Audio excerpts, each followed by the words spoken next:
Una vez más seremos guiados en el estudio de la Palabra de Dios por nuestro conferencista internacional, el pastor Hugo Gambetta, quien presenta en esta ocasión el tema titulado Dos mujeres.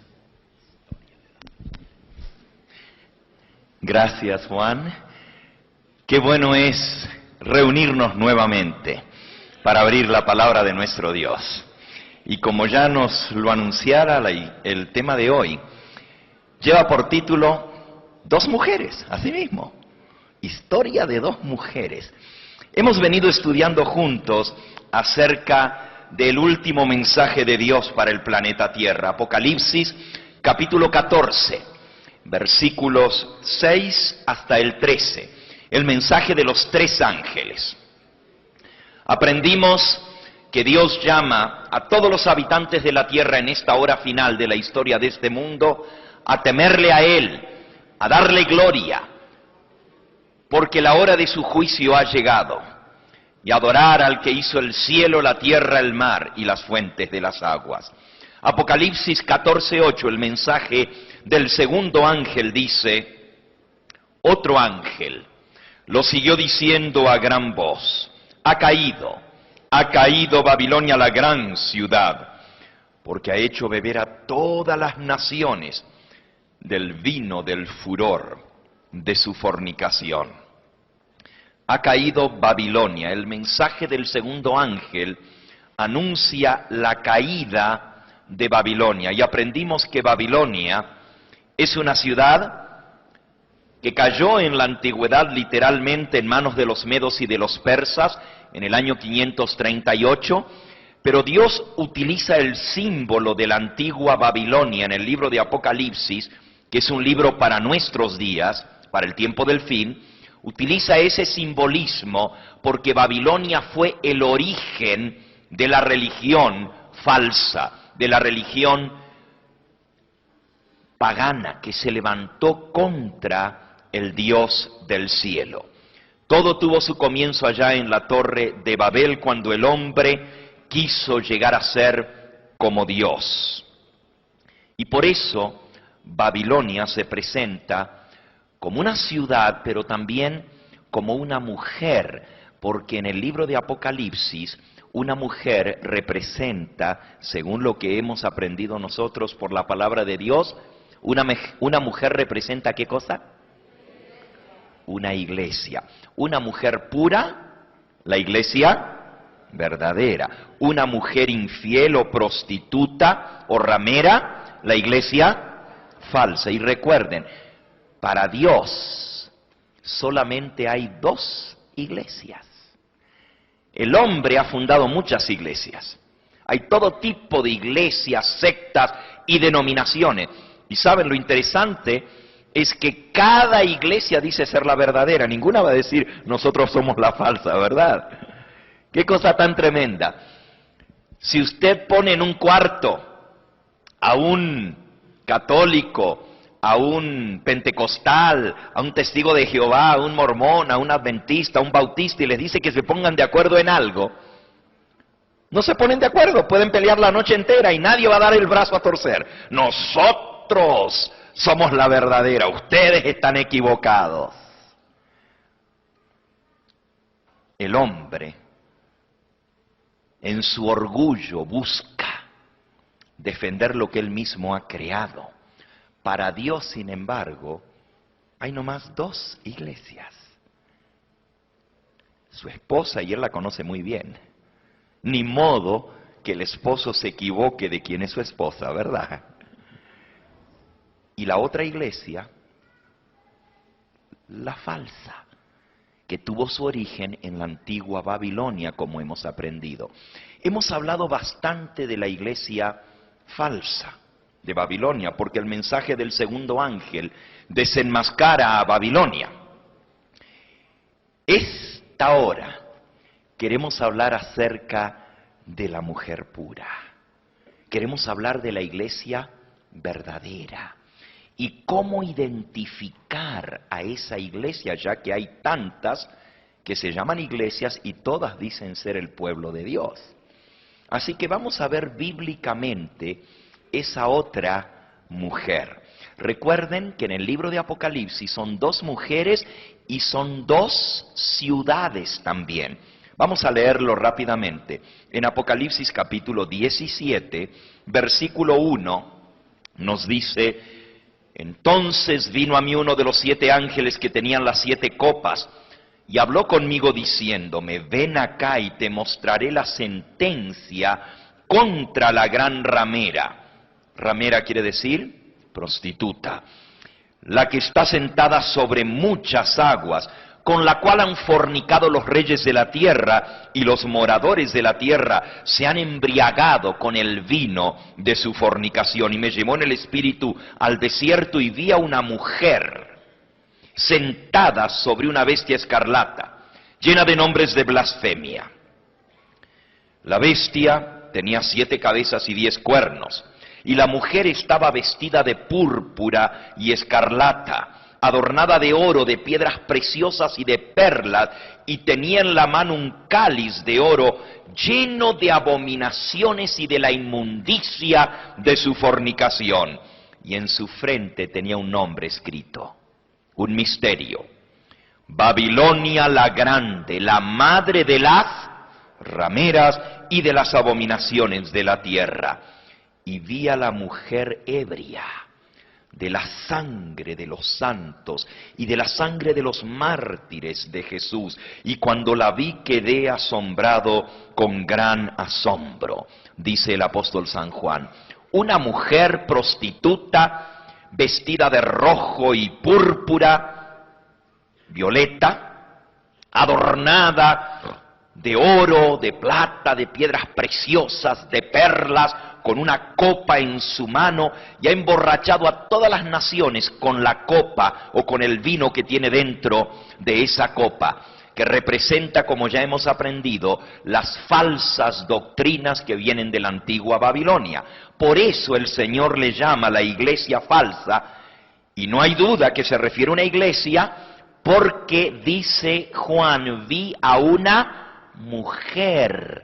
Y ya hemos aprendido en las noches anteriores, por la misma palabra de Dios, que una mujer representa una iglesia. Versículo 18 del mismo capítulo 17. La mujer que has visto es la gran ciudad que reina sobre los reyes de la tierra. Allí el ángel identifica a la mujer y dice: es la gran ciudad que reina sobre los reyes de la tierra. Cuando el apóstol Juan vio esta visión y el ángel se la explicó, la ciudad que reinaba sobre los reyes de la tierra era Roma. Roma era la capital del imperio romano, y las doctrinas de la antigua Babilonia se pasaron de los babilónicos a los persas, a los griegos y finalmente a los romanos. Los mismos dioses, el mismo paganismo se pasó de generación en generación, de imperio en imperio. Claro, varían los nombres, porque en la Torre de Babel Dios confundió las lenguas, pero son los mismos dioses paganos que se adoran de distintas formas según el idioma de la nación. La gran ciudad es la mujer que reina sobre los reyes de la tierra. Esa es una de las dos mujeres, la ramera, Babilonia, una ciudad, una mujer, una iglesia falsa. La otra mujer de la que vamos a hablar hoy, Apocalipsis capítulo 21, nos dice en el versículo 9: vino entonces uno de los 7 ángeles que tenían las 7 copas llenas de las 7 plagas postreras, y habló conmigo diciendo: ven acá, yo te mostraré la desposada, la esposa del Cordero. Ahora noten, comienzan igual las dos presentaciones de las dos mujeres, ¿verdad? Apocalipsis 17:1, vino a mí uno de los 7 ángeles que tenían las 7 copas. Apocalipsis 21:9, vino a mí uno de los 7 ángeles que tenían las 7 copas. Dice lo mismo, igualito. Apocalipsis 17:1, Y me dijo, habló conmigo diciéndome, ven acá. Apocalipsis 21:9. Y habló conmigo diciendo, ven acá. Igualito, ¿verdad? Solo que en una presenta a la mujer ramera y en esta otra dice, te mostraré la desposada, la esposa del Cordero. Y me llevó en el espíritu a un monte grande y alto, y me mostró la gran ciudad santa de Jerusalén, que descendía del cielo de Dios, teniendo la gloria de Dios. La ciudad santa de Jerusalén representa el pueblo de Dios. Es la esposa del Cordero. Mientras que la otra es la ramera. Es una ciudad, pero también es una mujer. Apocalipsis capítulo 19 nos dice en el versículo 7. Gocémonos y alegrémonos y démosle gloria, porque han llegado las bodas del Cordero y su esposa se ha preparado. ¿Quién es el Cordero? Cristo Jesús. ¿Y quién es su esposa? La iglesia, representada por la ciudad de Jerusalén, porque la ciudad de Jerusalén era capital del reino de Israel, del pueblo judío, que era el pueblo escogido de Dios. Solo que dice, aquí en el libro de Apocalipsis, que la esposa del Cordero no es la Jerusalén antigua, sino, ¿cómo se le llama? La nueva Jerusalén. ¿Ustedes saben cuál es esa nueva Jerusalén? Es el pueblo de Dios, son sus hijos. Si van por un momentito al libro de Hebreos, Hebreos en el capítulo 12, nos dice en el versículo 22, Hebreos capítulo 12, versículo 22, os habéis acercado al monte de Sión, a la ciudad del Dios vivo. La Jerusalén, ¿cuál? La celestial, a la compañía de muchos millares de ángeles, a la congregación de los primogénitos que están inscritos en los cielos, a Dios el juez de todos, a los espíritus de los justos hechos perfectos, a Jesús el mediador del nuevo pacto. Noten que la Jerusalén celestial, la nueva Jerusalén, es la congregación de aquellos cuyos nombres están escritos ¿en dónde? En los cielos, en el libro de la vida. Así que entendemos que la ciudad de Jerusalén representa a la congregación. Y noten que no solamente incluye a los seres humanos, también incluye a ¿quiénes? A los ángeles, porque la iglesia verdadera de Dios incluye a todos los servidores fieles del Rey Celestial. ¿Saben ustedes que la iglesia no solamente está en la tierra, sino también está en el cielo? Si ustedes van al libro de Efesios, nos habla el apóstol en el capítulo 3 y en el versículo 14 y 15, por esta causa, dice San Pablo, doblo mis rodillas ante el Padre de nuestro Señor Jesucristo, de quien toma nombre toda la familia que está en los cielos y en dónde. Y en la tierra, toda la familia de Dios, la iglesia verdadera. Amigo, amiga, hermano que me escuchas, tenemos seres queridos, familia también en el cielo. Porque todos los ángeles que se mantuvieron leales a Dios son parte de esa iglesia verdadera que adora al único Dios verdadero. Y un día tú y yo podremos formar parte de esa iglesia celestial, estando en la misma presencia del Señor y adorándole junto con los ángeles. Ahora, así como la ciudad de Jerusalén, la nueva, representa a la iglesia, la ciudad de Babilonia representa a los que se rebelaron contra Dios. a la iglesia apóstata, a la prostituta, a la ramera. Por eso se le llama ramera, porque se apartó del culto al único Dios verdadero y se fue tras dioses falsos, tras la idolatría, tras las imágenes y todas las costumbres y prácticas que vienen del paganismo. 2 ciudades, 2 mujeres, 2 iglesias. Ahora, volviendo al libro de Apocalipsis, Apocalipsis capítulo 19, estábamos leyendo allí el versículo 7, dice: gocémonos y alegrémonos y démosle gloria, porque han llegado las bodas del Cordero y su esposa se ha ¿qué? Preparado. La esposa del Cordero, su iglesia, tiene que prepararse para las bodas. Y dice el versículo 8, y a ella, a la esposa del Cordero, se le ha concedido que se vista de lino fino, limpio y resplandeciente, porque el lino fino son las acciones justas de los santos. La iglesia, la esposa del Cordero, tiene que prepararse para la fiesta de bodas.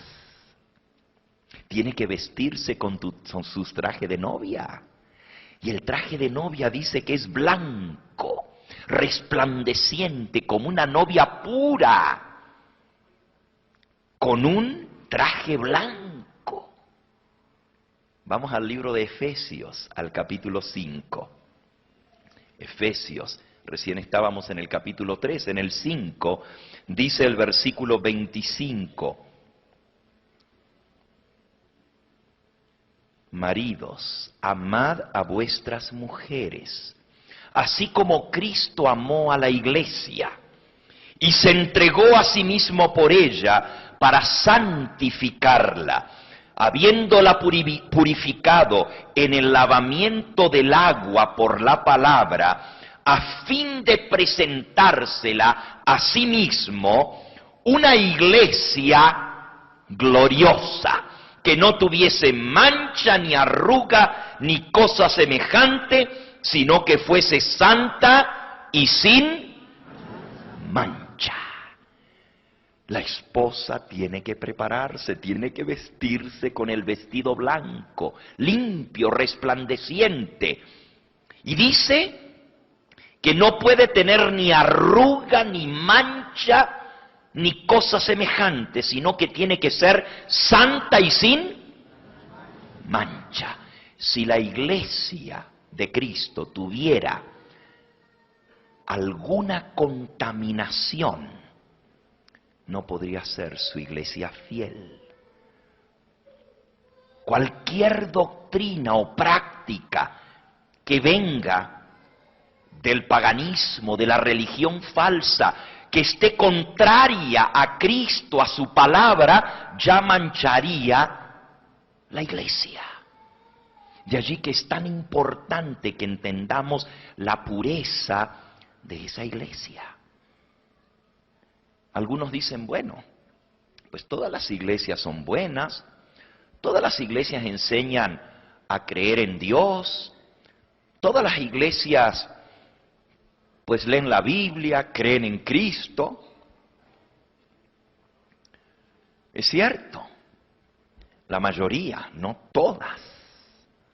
Y ahora estamos hablando obviamente de las iglesias que se consideran a sí mismas cristianas. No estamos tocando las otras que son paganas, ¿verdad? Sino el cristianismo. Pero la misma religión cristiana está dividida en un sinnúmero de iglesias, credos, sectas, de todo tipo de congregaciones. Y cada una, como ya dijimos antes, dice ser la verdadera. Y cada una tiene sus propias normas, sus creencias, sus credos, y se contradicen entre sí. Unos enseñan una cosa, otros enseñan otra cosa, entre sí. Unos enseñan una cosa, otros enseñan otra cosa. Pero todos dicen que ellos están en lo correcto y condenan a los demás. Y usted dice, bueno, pastor, pero también usted está haciendo lo mismo, porque mire, usted vino a señalar los errores de las otras iglesias, ¿saben? Yo he venido a estudiar con ustedes la palabra de Dios. Y la palabra de Dios habla de la ramera. La palabra de Dios habla de la contaminación. Pero para poder entender la verdad, tenemos que contrastarla con el error, para que nos quede en claro qué cosa es verdad. Hoy vamos a profundizar un poquito sobre las características de esa iglesia verdadera, pura, sin mancha, sin mácula, sin doctrina contraria a lo que Cristo y los apóstoles enseñaron. Si ustedes van al libro que escribió el apóstol San Pablo a Timoteo, Primera de Timoteo, capítulo 3, él dice, palabra fiel, si alguno anhela obispado, buena obra desea, pero es necesario que el obispo sea irreprensible, marido de una sola mujer, sobrio, prudente, decoroso, hospedador, apto para enseñar, no dado al vino, no pendenciero, no codicioso de ganancias deshonestas, sino amable, apacible, no avaro, que gobierne bien su casa, que tenga a sus hijos en sujeción con toda honestidad, pues el que no sabe gobernar su propia casa, ¿cómo cuidará de la iglesia de Dios? Noten que aquí está dando los requisitos para los obispos, los que dirigen la iglesia del Señor. Y dice entre una de sus características que tienen que ser maridos de una sola mujer, deben tener a sus hijos en sujeción con honestidad, porque si no sabe gobernar su propia casa, ¿cómo cuidará de la iglesia de Dios? Los obispos, los ancianos, los pastores, dirigentes de la iglesia deben ser casados. Pero es interesante que en el mismo libro, un poquito más adelante, le dice el apóstol en el mismo capítulo 3, dice, esto te escribo, versículo 14, aunque tengo la esperanza de ir pronto a verte, para que si tardo sepas cómo debes conducirte en la casa de Dios, que es la iglesia del Dios vivo, columna y apoyo o baluarte de la verdad. La iglesia del Dios vivo es columna y apoyo ¿de qué cosa? De la verdad. Acabamos de leer 1 de Timoteo 3, versículo 14 y 15. Pero miren el 4 ahora, el capítulo 4, una profecía del Espíritu Santo para los tiempos finales, dice así, pero el Espíritu dice claramente que en los postreros tiempos algunos apostatarán de la fe. ¿Qué quiere decir apostatar? Apartarse de la verdad, ¿no es cierto? Apostatar. Algunos apostatarán de la fe, escuchando a espíritus engañadores y a doctrinas ¿de qué? Doctrinas de demonios, por la hipocresía de mentirosos que teniendo cauterizada la conciencia, prohibirán ¿qué? Casarse. Viene hablando que los obispos, los ministros deben ser casados. Y luego dice, pero en los postreros días van a apostatar de la fe, se van a apartar de la doctrina. Y van a escuchar espíritus engañadores y a doctrinas de demonios por la hipocresía de mentirosos que teniendo cauterizada la conciencia, eso quiere decir sabiendo que están enseñando algo contrario a la verdad, de tanto enseñarlo, lo llegan a creer y se les cauteriza la conciencia. Ya no les duele, ya lo hacen como que ya fuera verdad. Se engañan a sí mismos. Prohibirán casarse. Qué interesante. Estaba profetizado que esto vendría. Y saben, en esto la iglesia apostató, porque desde el comienzo Dios dijo: no es bueno que el hombre esté solo, haré para él ayuda idónea. Cuando Cristo fundó su iglesia, todos sus apóstoles eran casados. El mismo apóstol San Pedro, ¿no era casado? Saben, la iglesia popular dice que Pedro fue el primer papa. No vamos a entrar a discutir eso en esta noche, eso no está en la palabra de Dios. Pero, digamos que hubiera sido el primer papa. Pedro era casado, ¿sí o no? ¿Que acaso Jesús no le sanó la suegra a Pedro? Sí, le sanó la suegra, así está en el Evangelio. Así que, si tenía suegra, tiene que haber sido ¿qué? Casado, ¿no es cierto? Algunos quisieran estar casados, pero no tener suegra.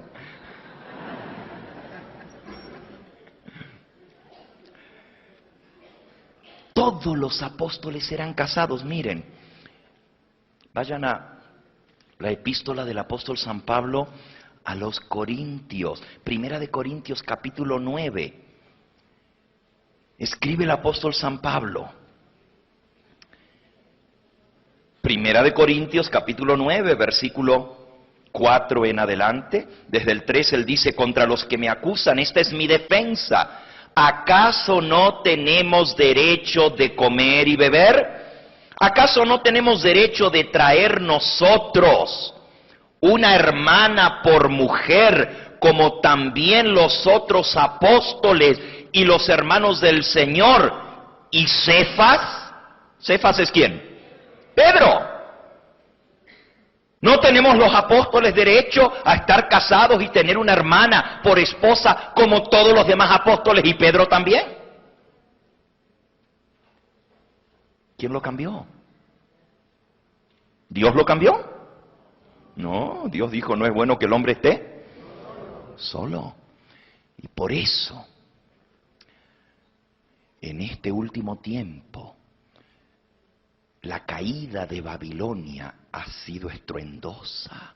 Y ustedes lo pueden ver continuamente en las noticias. Ya la gente no quiere ni creer en los líderes religiosos por las cosas que están sucediendo. Una demanda tras otra, no solo en los Estados Unidos, en muchas partes del mundo, contra los líderes religiosos.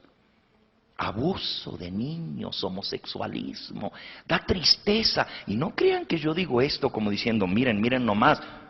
¿Saben que esto nos afecta a todos?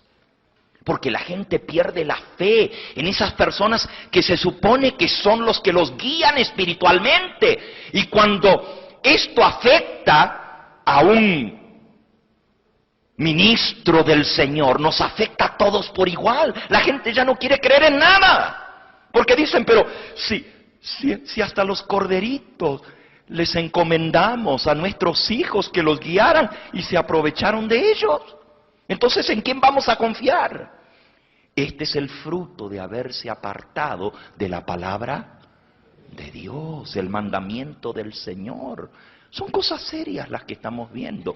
Pero vamos a volver a ver las características de esta iglesia que el Señor Jesucristo mismo fundó. Volviendo al libro de Efesios, en el capítulo 2, nos dice el apóstol en el versículo 20 y 21, edificados sobre el fundamento de los apóstoles y profetas. ¿Cuál es el fundamento? ¿Cuál es el fundamento? Efesios 2:20, los apóstoles y profetas. Efesios 2:20, los apóstoles y profeta, siendo la principal piedra del ángulo Jesucristo mismo, en quien todo el edificio bien coordinado va creciendo para ser un templo santo en el Señor, en quien vosotros también sois juntamente edificados para morada de Dios en el Espíritu. El fundamento de la iglesia son apóstoles y profetas, pero ¿quién es la piedra sobre la cual se edifica todo el fundamento, la piedra angular? Cristo mismo. Allí en el capítulo 1 del libro de Efesios nos dice en el versículo 20, Cristo resucitando de los muertos y sentándose a la diestra de Dios en los lugares celestiales, fue puesto sobre todo principado y autoridad y poder y señorío, sobre todo nombre que se nombra, no solo en este siglo, sino también en el venidero, y sometió todas las cosas bajo sus pies, y lo dio por cabeza sobre todas las cosas, ¿a la qué? A la iglesia, la cual es su cuerpo, la plenitud de aquel que todo lo llena en todo. La iglesia es el cuerpo de Cristo. ¿Y quién es la cabeza? Aquí dice que a Él se lo puso por cabeza. Efesios capítulo 5, versículo 23. Porque como el marido es cabeza de la mujer, así como Cristo es cabeza de la iglesia, la cual es su cuerpo y Él es su Salvador. ¿Quién es la cabeza de la iglesia? Jesucristo. ¿Quién es la roca o la piedra sobre la cual se levanta todo el edificio? Jesucristo mismo. Primera de Corintios, capítulo 3 y versículo 11. Porque nadie puede poner otro fundamento que el que está puesto, el cual es ¿quién? Jesucristo. ¿Se puede poner otro fundamento para la iglesia? ¿Quién es el único fundamento? Jesucristo, los profetas y los apóstoles. Ese es el fundamento de la iglesia, pero Cristo es la piedra angular. Saben, hay algunos que leyendo el texto de San Mateo capítulo 16 dicen, ¿pero qué? ¿No le dijo Dios a Pedro que él era la piedra sobre la cual iba a edificar su iglesia? Vamos a buscar el texto, Mateo capítulo 16. El versículo 18 dice, yo también te digo que tú eres Pedro, y sobre esta roca edificaré mi iglesia, y las puertas del Hades no prevalecerán contra ella. La roca sobre la cual se edifica la iglesia, ¿es Cristo o es Pedro? ¿Y aquí qué dice entonces? Pregunto, ¿la palabra de Dios se contradice? ¿Puede Dios en un lugar decir una cosa y en otro lugar decir otra? ¿El apóstol San Pablo fue inspirado por el Espíritu Santo? Y si él dice que nadie puede colocar otro fundamento para la iglesia, el cual es Jesucristo, entonces ¿cómo Cristo le va a decir a Pedro, tú eres la roca y sobre ti edificaré mi iglesia? ¿Será eso lo que está diciendo? No. Ustedes van a ver que no es eso, porque la palabra de Dios no se contradice. Si ustedes leen de qué viene hablando, van a entenderlo claramente. Los versículos anteriores, dice el versículo 13, viniendo Jesús a la región de Cesarea de Filipo, preguntó a sus discípulos diciendo, ¿quién dicen los hombres que es el Hijo del Hombre? Ellos dijeron, unos Juan el Bautista, otros Elías, otros Jeremías o alguno de los profetas. Y él les dijo, ¿y vosotros quién decís que yo soy? Y respondiendo Simón Pedro dijo, tú eres el Cristo, el Mesías, el Hijo del Dios viviente. Entonces le respondió Jesús, Bienaventurado eres, Simón, hijo de Jonás, porque esto no te lo reveló carne ni sangre, sino mi Padre que está en los cielos. Noten que de lo que vienen hablando desde Cesarea de Filipos los discípulos, Jesús les dice, ¿quién dice la gente que soy yo? Y ellos le dicen, o Jeremías, o uno de los profetas. Y él les dice, ¿y ustedes quién dicen que yo soy? Y Pedro responde en nombre de los demás, Señor, tú eres el Cristo, el Hijo de Dios. Y Jesús le dice, Simón, lo que has dicho no es por ti, eso te lo reveló no carne ni sangre, sino mi Padre que está en los cielos. Y a ti te digo, ahora sí, el versículo 18, yo también te digo que tú eres Pedro, y sobre esta roca edificaré mi iglesia, y las puertas del Hades no prevalecerán contra ella. Esta roca, Pedro, lo que tú acabas de decir, que no te lo reveló ni carne ni sangre, sino mi Padre que está en los cielos, que Jesús es el Cristo, el Hijo del Dios viviente. Esa es la roca sobre la cual se edifica la iglesia de Cristo Jesús. No hay ninguna contradicción. Petros, en griego Pedro, está en singular masculino. Petra es femenino. Esta declaración, si Cristo le hubiera dicho que Él era la piedra, entonces le hubiera dicho, tú eres Pedro y sobre ti edificaré la iglesia. Pero le dijo, sobre esta piedra edificaré la iglesia. No hay duda alguna, Jesucristo como Hijo de Dios es la piedra fundamental sobre la cual se edifica la iglesia. El mismo apóstol San Pedro lo explica así. ¿Cómo entendió Pedro lo que Jesús le dijo? Vayan a la epístola del apóstol San Pedro. Esto es, en Primera de Pedro, en el capítulo 2. Primera de Pedro, capítulo 2.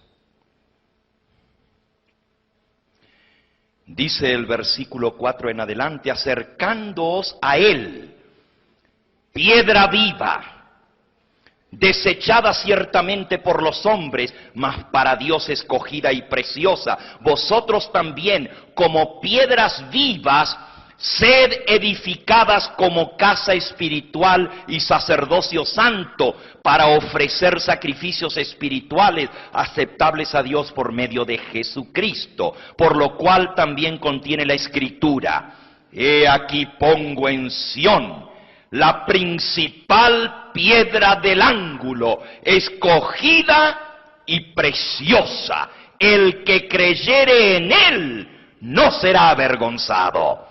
Para vosotros, pues, los que creéis, Jesús es precioso. Pero para los que no creen, la piedra que los edificadores desecharon ha venido a ser cabeza del ángulo. ¿Qué entendió el apóstol Pedro? ¿Que quién era la roca sobre la cual se edificaba la iglesia? ¿Quién era esa piedra? Jesucristo mismo. Así que ya tenemos la primera característica o la segunda característica de la iglesia verdadera. Está fundamentada ¿sobre quién? Sobre Jesucristo. En el cimiento, la piedra angular es Cristo, sobre la cual se aguanta todo el edificio. Y en el fundamento están los apóstoles y profetas, como leímos en Efesios 2:20. La base y fundamento de la iglesia son lo que los apóstoles y profetas escribieron. Como Pedro dice, así dice la Escritura. Él cita la palabra de Dios para demostrar lo que él cree y lo que él enseña. Está basado en la Escritura.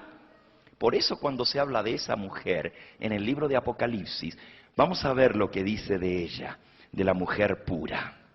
Apocalipsis capítulo 12. Recuerden, son dos mujeres. La ramera, Babilonia, y la Virgen pura, Jerusalén, el pueblo verdadero de Dios. Dice el capítulo 12 y el Jerusalén, el pueblo verdadero de Dios.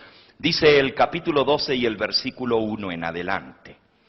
Apareció en el cielo una gran señal, una mujer vestida del sol, con la luna debajo de sus pies y sobre su cabeza una corona con 12 estrellas. Y estando encinta, clamaba con dolores de parto en la angustia del alumbramiento. Vamos a detenernos por allí. Una mujer vestida del sol, parada sobre la luna y con una corona de 12 estrellas. La mujer está vestida del sol. La otra mujer está vestida de rojo y violeta, púrpura y escarlata, el color de la realeza, el color de la pompa, de los reyes. Mientras que esta mujer está vestida de luz brillante, blanca, resplandeciente, vestida del sol. ¿Qué representa la vestidura que tiene esta mujer pura? Es interesante. Si ustedes van al libro de Malaquías, al capítulo 4, Malaquías, capítulo 4, dice el versículo 2, mas a vosotros, los que teméis mi nombre, nacerá el sol de justicia, y en sus alas traerá salvación, y saldréis y saltaréis como becerros de la manada, hollaréis a los malos, los cuales serán cenizas bajo las plantas de vuestros pies en el día en que yo actúe, ha dicho Jehová de los ejércitos. Los que temen mi nombre, que dice el mensaje del primer ángel, temer a Dios y darle gloria. Los que temen mi nombre, nacerá el sol de justicia, y en sus alas traerá salvación. ¿Quién es el sol de justicia? El mismo Señor Jesucristo. Ese manto que cubre de luz a la verdadera iglesia es la justicia perfecta de Cristo Jesús. La mujer no tiene justicia en sí misma, sino que está vestida del manto de la justicia ¿de quién? De Jesucristo. Así nos dice el profeta Isaías. Si ustedes buscan en el libro de Isaías, allí nos dice que la mujer está vestida con esas vestiduras de justicia. Isaías capítulo 61 y versículo 10. En gran manera me gozaré en Jehová. Mi alma se alegrará en Dios mi Salvador, porque me vistió con vestiduras ¿de qué? De salvación. Me rodeó con manto de justicia, como a novia me atavió adornada para su novio. La novia está vestida con un manto ¿de qué? De justicia. La luz perfecta de la santidad de Dios la recubre, porque ninguno de nosotros tenemos justicia en nosotros mismos. Por eso es que una de las características de la iglesia verdadera es que confía para su salvación no en su justicia, sino en la justicia de Cristo Jesús. Él nos cubre con manto de salvación. Está tan hermosamente ejemplificado en el libro del profeta Zacarías, en el capítulo 3. Zacarías, justo antes de Malaquías, capítulo 3. Dice, me mostró al sumo sacerdote Josué, el cual estaba delante del ángel de Jehová, y Satanás estaba a su mano derecha para acusarlo. El sumo sacerdote representa a todo el pueblo de Dios. Y sigue diciendo, y dijo Jehová a Satanás, Jehová te reprenda, oh Satanás, Jehová que ha escogido a Jerusalén te reprenda, ¿no es este un tizón arrebatado del incendio? Y Josué estaba vestido de vestiduras viles y estaba delante del ángel. Y habló el ángel y mandó a los que estaban delante de él diciendo, quitadle esas vestiduras viles. Y a él le dijo, mira que he quitado de ti tu pecado y te he hecho vestir de ropas de gala. Y después dijo, pongan mitra limpia sobre su cabeza. Y pusieron una mitra limpia sobre su cabeza. Le vistieron de ropas. Y el ángel de Jehová estaba en pie. Nosotros somos esos que estamos vestidos con vestiduras viles. Todos nosotros somos pecadores. Dice el apóstol San Pablo, escribiendo a los romanos, no hay justo ni siquiera uno. Todos hemos pecado y estamos destituidos de la gloria de Dios. ¿Se acuerdan cuando el hombre y la mujer estaban en el jardín del Edén? Estaban desnudos y no se avergonzaban. Estaban vestidos de una aureola de luz. Sus vestiduras eran de luz, la luz de la santidad que reflejaban de la presencia del Señor. Pero con el pecado perdimos esa vestidura de luz y solamente podremos estar en la presencia de Dios si estamos vestidos con el manto de la justicia de Cristo. Él quita tu vestidura sucia y vil de pecado y te cubre con su manto de justicia. No importa cómo sea nuestra vida, si arrepentidos venimos a Él, aunque Satanás esté allí para acusarnos y decir, ¡ah, miren nomás, el santito ahí se bautizó! ¡Miren nomás, el aleluya! Ahora se cree que es un pastorcito. El diablo nos acusa, pero si yo lo conozco, es un diablito, ese me pertenece. Y Jesús dice, no más. Ahora es mi hijo muy amado, en él tengo complacencia. Cuando nosotros somos bautizados, miren lo que dice, vamos a Colosenses capítulo 2.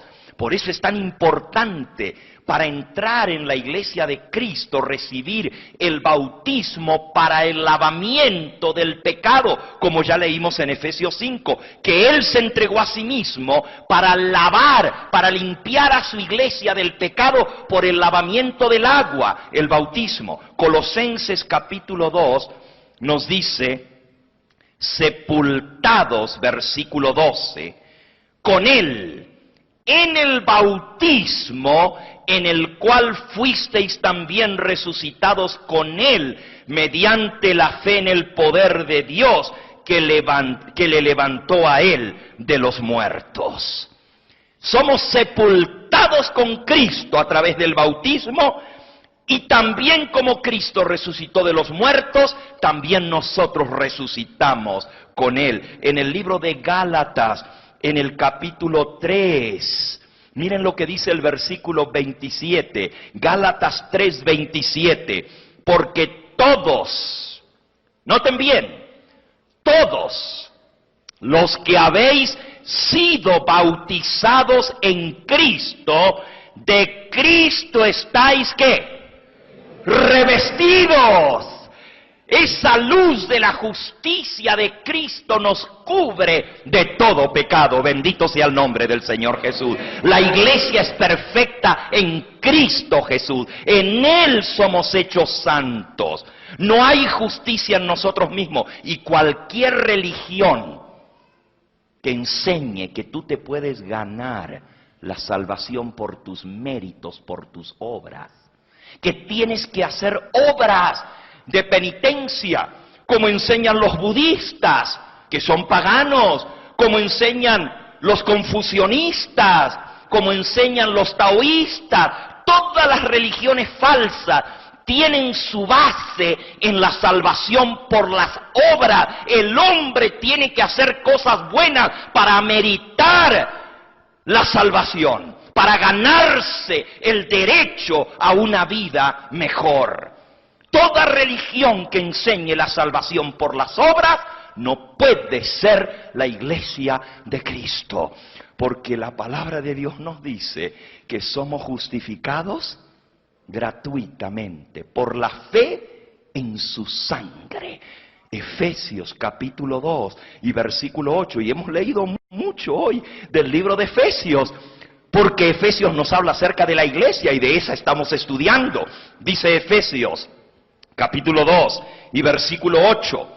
Porque por gracia sois salvos por medio de la fe. Y esto no de vosotros, pues es don de ¿quién? De Dios. No por obras, para que nadie se gloríe. La salvación, amigo, amiga que me escucha, es solamente por la gracia de Cristo Jesús. Somos perdonados por su gracia, porque Él pagó la deuda de nuestro pecado. Y Él nos cubre con su justicia. Por eso la iglesia está vestida del sol de justicia que es Cristo Jesús. Está parada sobre la luna. Apocalipsis 12:1. La mujer está parada sobre la luna. ¿Qué cosa es la luna? ¿Qué representa la luna? Bueno, si ustedes se fijan en Génesis capítulo 1, nos dice en el versículo 16, e hizo Dios las dos grandes lumbreras, la lumbrera mayor para que señorease en el día, eso es el sol, y la lumbrera menor para que señorease en la noche, e hizo también las estrellas. ¿Cómo se le llama a la luna en el libro de Génesis? La lumbrera menor. ¿Y quién es la lumbrera mayor? El sol. Hablando espiritualmente, Cristo es el sol de justicia.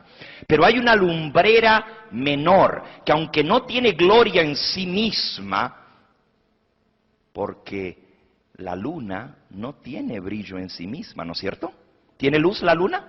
La vemos luminosa. ¿Por qué la vemos luminosa? Porque refleja la gloria del sol. La mujer está parada sobre la luna. ¿Y a qué le llama la Biblia la luna? La lumbrera. Vayan al Salmo 119, versículo 105. Dice, lámpara es a mis pies tu palabra, ¿y qué cosa? Lumbrera a mi camino. Este libro, amigo que me escucha, es la lumbrera que nos alumbra en el camino a la vida eterna. Cristo dijo, San Juan 5:39, escudriñad las escrituras, porque a vosotros os parece que en ellas tenéis vida eterna, y ellas son las que dan testimonio ¿de quién? De mí, dijo él. La Escritura refleja la gloria de Cristo. La Escritura nos habla acerca de Él. Conocemos de Él a través de este libro. Por eso la iglesia verdadera está fundamentada sobre la lumbrera, la luna, que nos enseña la verdad. ¿Se acuerdan lo que leímos en Efesios 2:20? Fundamentados sobre el fundamento de los apóstoles y profetas. La Biblia fue escrita por los apóstoles y los profetas. El Antiguo Testamento, escrito por los profetas. El Nuevo Testamento por los apóstoles. Toda verdad tiene que ser comprobada por la palabra de Dios, porque ese es el fundamento. La iglesia está parada firmemente sobre la lumbrera, la santa palabra de Dios. Si la iglesia, que se dice ser la iglesia de Cristo, enseña cualquier cosa que no esté de acuerdo a las Escrituras, con eso es suficiente para saber que no es la iglesia de Cristo.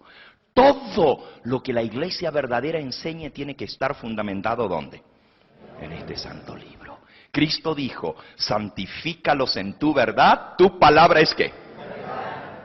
Aquí está la verdad. Y si queremos conocer la verdad, tenemos que ir a la palabra de Dios. Para identificar la iglesia verdadera, hay que conocer las enseñanzas de Cristo y los apóstoles y ver que lo que nos estén enseñando esté totalmente de acuerdo con este santo libro. ¿Cómo vamos a saber si es verdad o no? ¿A quién le vamos a preguntar? Si tú le preguntas a un sacerdote católico, te va a decir, esta es la verdad. Pero si le preguntas a un ministro satanista, te va a decir, nosotros tenemos la verdad. Y si le preguntas a un testigo de Jehová, te va a decir, nosotros tenemos la verdad. Y si le preguntas a un pentecostal, te va a decir, nosotros somos los que tenemos el Espíritu Santo. Cada uno va a decir que es la de él. Pero no es lo que dice el hombre, es lo que dice ¿quién? Dios en su santa palabra. Esta es la base y fundamento de toda la fe. Debemos comprobarlo con lo que Cristo y los apóstoles enseñaron. Y la iglesia verdadera tiene una corona de 12 estrellas. Las 12 estrellas representan los 12 apóstoles, justamente. Vamos a leer en el libro de Daniel, en el capítulo 12, nos dice en el versículo 3. Los entendidos. Daniel 12, versículo 3. Los entendidos resplandecerán como el resplandor del firmamento, y los que enseñan la justicia a la multitud como las estrellas a perpetua eternidad. ¿Quiénes son las estrellas? Los que enseñan la justicia a la multitud. Así que la iglesia verdadera es la que enseña la justicia, la enseñanza de Cristo y de los apóstoles. Volviendo a Apocalipsis 12, la mujer estaba encinta y clamaba con dolores de parto en la angustia de su alumbramiento. Saben, la iglesia siempre ha estado esperando, en espera. Por eso se la muestra como una mujer encinta, embarazada. ¿Por qué? Porque siempre el pueblo de Dios ha estado en espera. El pueblo del Antiguo Testamento esperaba la venida del Mesías. Y nosotros, la iglesia del Nuevo Testamento, ¿qué esperamos? La venida del Mesías, la segunda venida del Señor. Y dice que estamos en dolores de parto. Vayan al libro de Romanos, al capítulo 8. Romanos, capítulo 8. Nos dice claramente aquí, en el versículo 22, porque sabemos que toda la creación gime a una y está a una con dolores de parto hasta ahora.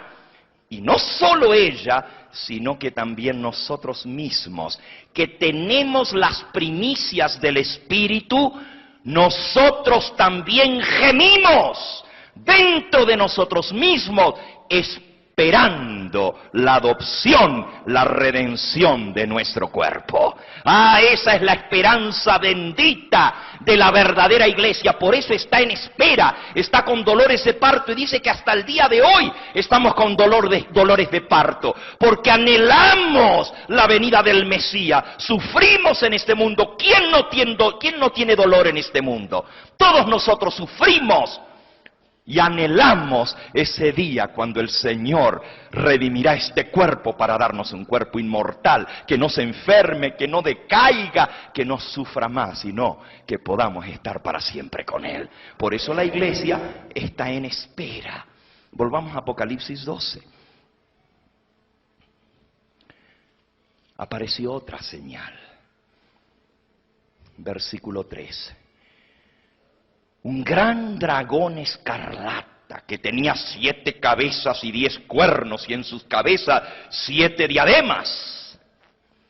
Y su cola arrastraba la tercera parte de las estrellas del cielo y las arrojó por tierra. Y el dragón se paró frente a la mujer que estaba para dar a luz, a fin de devorar a su hijo tan pronto como naciese. ¿El dragón es quién? Dice en el versículo 9, y fue lanzado fuera el gran dragón, la serpiente antigua, que se llama Diablo y Satanás, el cual engaña al mundo entero. Fue arrojado a la tierra y sus ángeles fueron arrojados con él. ¿Quién es el dragón? El diablo, la serpiente antigua, tratando de destruir a la simiente de la mujer. Pero dice el versículo 5, y ella dio a luz un hijo varón, que regirá con vara de hierro a todas las naciones. Y su hijo fue arrebatado para Dios y para su trono. El diablo quiere destruir. La controversia, la guerra, viene desde la entrada del pecado, desde el jardín del Edén. ¿Se acuerdan lo que Dios le dijo a la serpiente? Pondré enemistad entre ti y entre la mujer, entre tu simiente y la simiente de ella. La simiente de la mujer, te aplastará la cabeza y tú le morderás en el talón, en el calcañar. La primera promesa de redención. uno que descendería de la mujer, el hijo de la iglesia por excelencia, la simiente es Cristo, vendría a destruir a la serpiente que es Satanás. Y aunque ésta le daría una mordedura terrible, no sería fatal, mientras que Cristo le aplastaría la cabeza a la serpiente. Bendito sea el nombre de Dios. Pero el diablo, representado por un dragón, tiene 7 cabezas. Ojalá yo tuviera tiempo de explicarle lo que son las 7 cabezas del dragón escarlata. El mensaje del tercer ángel dice: si alguno adora a la bestia y a su imagen. La bestia tiene 7 cabezas. Vayan por un momentito a Apocalipsis 17, versículo 7. El ángel me dijo: ¿por qué te asombras? Yo te diré el misterio de la mujer y de la bestia que la trae, la cual tiene las 7 cabezas y los 10 cuernos. La bestia que has visto era y no es, y está para subir del abismo e ir a perdición. Y los moradores de la tierra, aquellos cuyos nombres no están escritos desde la fundación del mundo en el libro de la vida, se asombrarán viendo a la bestia que era y no es y será. Parece un trabalengua. Era, no es y será. Esto es para la mente que tenga sabiduría. Las 7 cabezas son 7 montes, sobre los cuales se sienta la mujer, y son 7 reyes. 5 de ellos han caído. Uno es, y el otro aún no ha venido, y cuando venga es necesario que dure, ¿qué? Breve tiempo. ¿Entendiste el misterio de la bestia? ¿De verdad lo entendiste? Las 7 cabezas son 7 montes, que son 7 reyes. 5 han caído, uno es y el otro todavía no ha venido. ¿Qué será eso? ¿Te lo explico? ¿Cuántos quieren que se lo explique? A ver. Mañana. No se pueden perder el tema de mañana, que es el mensaje del tercer ángel. Mañana vamos a hablar de la bestia y la marca de la bestia. Pero ¿saben? Solamente les digo esto. Una de las cabezas del dragón, 5 han caído. Una de las cabezas del dragón se llama Roma. Solo eso les adelanto. Roma. Y el imperio romano, el dragón, con una de sus cabezas trató de destruir al hijo de la mujer tan pronto como naciera. ¿Se acuerdan? ¿Se acuerdan de Herodes? Que mandó a matar a todos los niños recién nacidos. ¿Pudo matar al Hijo de Dios? No, Dios lo protegió. Él fue arrebatado para Dios y para su trono. Volvamos a Apocalipsis 12. Cuando vio el dragón que no pudo, miren lo que hizo. Versículo 13. Cuando vio el dragón que había sido arrojado a tierra, persiguió a la mujer que había dado a luz al hijo varón. ¿Notaron? Como el diablo no puede destruir a Cristo, entonces persigue ¿a quién? A la iglesia. Y se le dieron a la mujer las 2 alas de la gran águila, para que volase de delante de la serpiente al desierto, a su lugar donde es sustentada por un tiempo y 2 tiempos y la mitad de un tiempo. ¿Cuánto es eso? Versículo 6.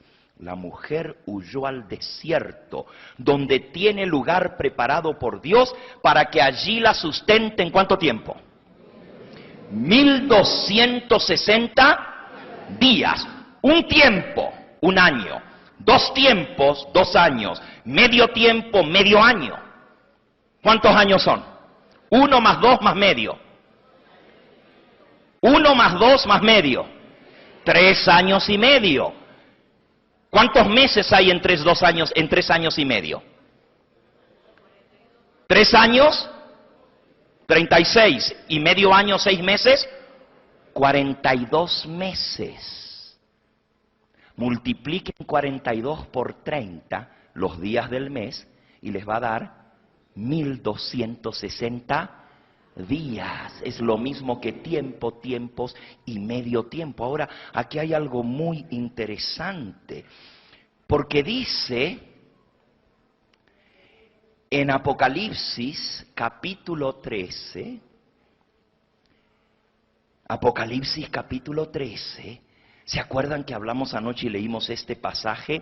Se le dio boca, versículo 5, que hablaba grandes cosas y blasfemia, y se le dio autoridad para actuar 42 meses. Y abrió su boca en blasfemias contra Dios, para blasfemar de su nombre, de su tabernáculo, de los que moran en el cielo. Se le permitió hacer guerra contra los santos y vencerlo. También se le dio autoridad sobre toda tribu, pueblo, lengua y nación, y la adoraron todos los moradores de la tierra, cuyos nombres no estaban escritos en el libro de la vida del Cordero, que fue inmolado desde el principio del mundo. Aquí se habla de un poder perseguidor, que es la bestia, y se le dio poder para perseguir a los santos del Altísimo 42 meses. 42 meses es lo mismo que tiempo, tiempos y medio tiempo, y es lo mismo que 1260 días. ¿Qué significa todo esto? El pueblo de Dios iba a ser perseguido. Cuando vio el dragón que no pudo destruir a Cristo, se volvió contra la mujer, y la mujer tuvo que huir al desierto. ¿Quién es la mujer? La iglesia, a un lugar que Dios le tenía preparado para que allí la sustentasen por 1260 días. Ahora, ¿saben ustedes que en el libro de Apocalipsis se usan símbolos? Una mujer es una iglesia, un dragón es el diablo, las estrellas son los apóstoles, el sol es Cristo, símbolos. Días en lenguaje profético representan ¿qué? Años. Por lo tanto, 1260 días son 1260 ¿qué? Años. Mañana, cuando veamos ese periodo que se le dio autoridad a la bestia para perseguir al pueblo de Dios, vamos a entender lo que son los 1260 años de persecución contra el pueblo de Dios. Parte de eso se llama la Santa Inquisición. Eso lo vamos a ver en más detalle, no nos da tiempo en esta hora, pero ¿saben? Por eso dice que la otra mujer, la ramera, vayan de vuelta a Apocalipsis 17, versículo 6. Vi a la ramera, la mujer que estaba sentada sobre la bestia que perseguía al pueblo de Dios. Dice, vi a la mujer ebria de la sangre de los santos y de los mártires del Señor Jesús. Y cuando la vi quedé asombrado con gran asombro. La otra mujer persigue a esta mujer, pero usa para perseguirla a la bestia sobre la cual está montada. La bestia representa un poder político.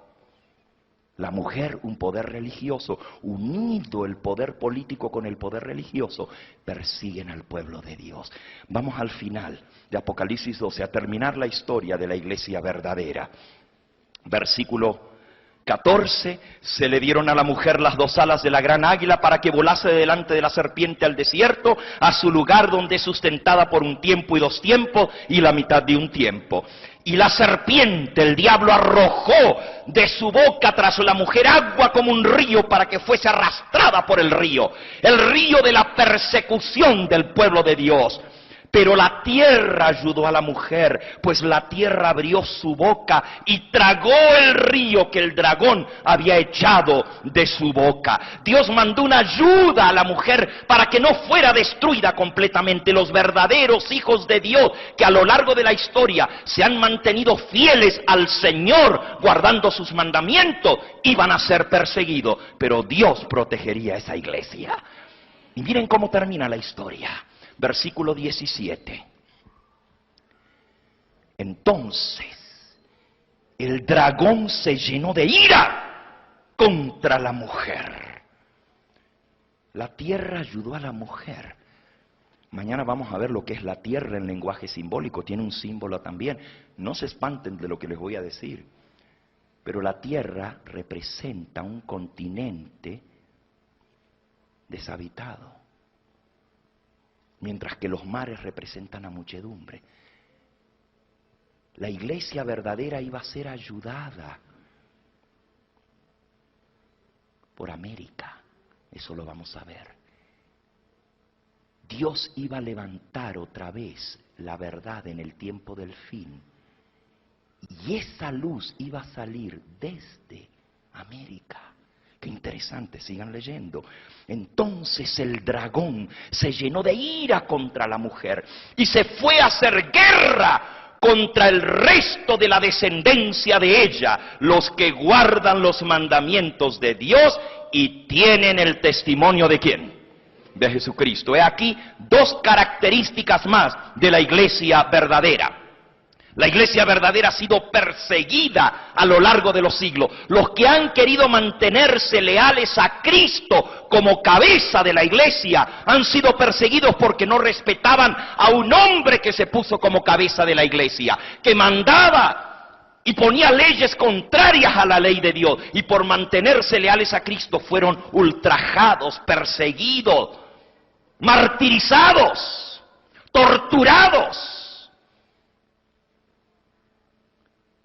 Y el dragón todavía no ha terminado su lucha porque le falta la última batalla. El dragón se llenó de ira contra la mujer y se fue a hacer guerra contra el resto. ¿Qué cosa es el resto? Lo último que queda. El resto es lo último que queda de la descendencia de la mujer. La verdadera iglesia en el tiempo del fin. Los últimos, el remanente, dice en otras Biblias. El resto de la descendencia de la mujer va a ser perseguido nuevamente por el dragón. Pero da las características de ese remanente. Dice, son los que guardan ¿qué? Los mandamientos de Dios y tienen el testimonio de Jesucristo. Amigo que me escuchas, ¿quieres encontrar la iglesia verdadera? Búscala que enseñe el testimonio de Jesucristo. Búscala que enseñe a guardar los mandamientos de Dios. Que enseñe que la salvación es por fe, pero que todo aquel que ha sido salvado por Cristo le obedece guardando sus mandamientos. ¿Cuántos mandamientos? ¿8? ¿9? 10 mandamientos completos, todo lo que Jesús ha mandado en su palabra. Eso incluye el guardar ¿qué? El cuarto mandamiento que dice, acuérdate del día de sábado para santificarlo. La verdadera iglesia tiene que tener las características, tiene que ser el resto, el remanente. Cuando tú vas a una tienda a buscar el remanente, imagínate que has comprado un pedazo de tela, te estás haciendo un traje y no te alcanzó. Vuelves a la tienda a buscar y llevas una muestrita, ¿no es cierto?, de la tela para que sea la misma. Y te dicen, se acabó el rollo de tela. Pero allá en la mesa del remanente, de lo que queda, del resto, puedes encontrar y tú vas y comienzas a comparar.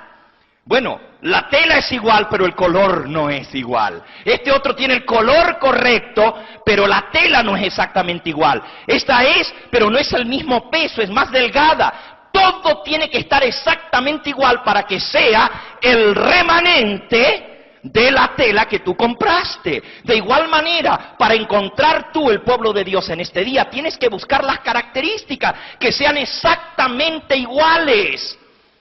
Los mandamientos de Dios, la fe de Jesús, el testimonio de Jesucristo, todas las características de la iglesia verdadera tienen que estar allí. ¿Saben? El pueblo de Dios ha sufrido a lo largo de los siglos. Se han derramado muchas lágrimas, todavía estamos gimiendo y clamando. Pero muy pronto el Señor va a secar toda lágrima. Y todos aquellos que hayan aceptado al Señor Jesús, que le obedezcan y que estén con su pueblo fiel hasta el tiempo del fin, le recibirán en gloria para irnos con Él. Dios tiene una iglesia en esta tierra y esa iglesia tiene las características que da la palabra de Dios. Mientras tú escuchas este canto, que Marcelo y Dani van a entonar en esta hora, se titula Él tus lágrimas secará. Acuérdate de ese día cuando no sufriremos más y le veremos venir en gloria. Si ves que todo perdió el color, si ves que ya no sale el sol, si te encuentras solo y sin paz, en la oscuridad, si tu camino no tiene un destino. Siempre Él está, su luz te guiará. Porque solo Él tus lágrimas secará. Su amor siempre te sostendrá. Él transformará la tormenta en serenidad. Él te llevará a un mundo donde no habrá más dolor. Allí yo quiero estar en su amor.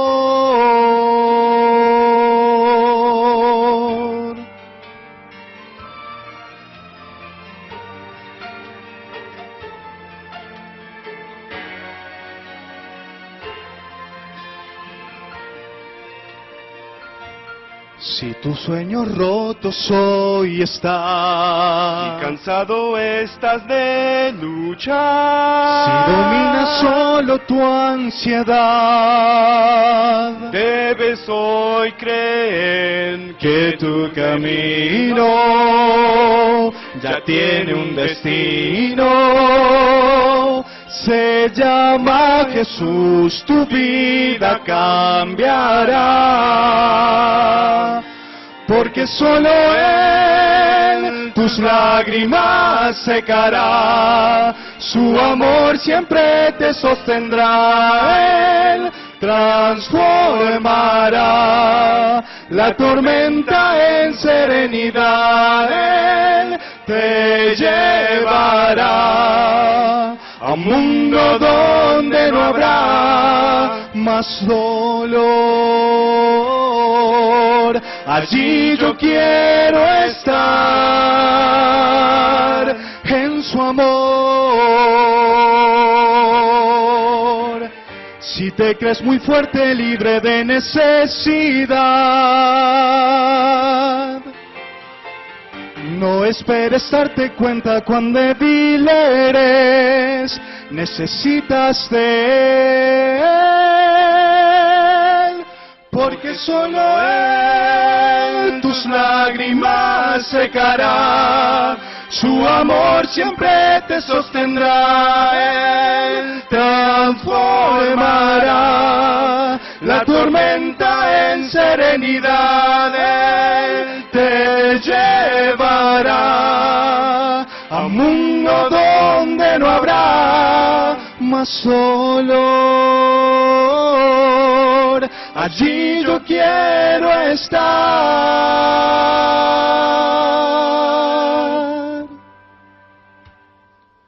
Mi mirada elevar, fijarla en el cielo, vendrá por ti, por mí. Solo debes creer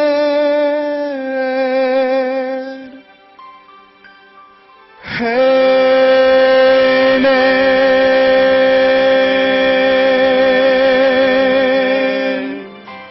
Amén. Bendito sea el nombre del Señor. Si tu vida no tiene un destino, si te sientes confundido con tantas voces distintas sobre qué cosa es la verdad, hay un camino, hay una verdad, hay una vida, y esa vida te la ofrece a ti Cristo Jesús. Él dice: yo soy el camino, yo soy la verdad y la vida. Si tú quieres salir de toda esta confusión, si quieres encontrar esa paz, ese gozo que solo Jesús te puede dar, si quieres estar preparado para la venida del Señor, si quieres tener esa vestidura, porque la novia se tiene que preparar para el encuentro con el Señor. Y Él vendrá a secar nuestras lágrimas para siempre. Nos llevará a un mundo donde no habrá más dolor ni muerte. Pero Él vendrá a buscar a sus hijos que le son fieles. Tú has escuchado hoy la verdad. Dios te ha dado la inteligencia para pesar las evidencias de la palabra de Dios. Hemos visto esa iglesia que Cristo fundó, su verdad. Hemos visto cómo esa iglesia iba a ser infiltrada y la apostasía entraría. El engaño y el error, doctrinas de demonios se meterían y millones de personas serían engañadas. El verdadero pueblo de Dios iba a ser perseguido, ultrajado, tendría que huir. Pero Dios protegería su palabra, su verdad y su pueblo verdadero.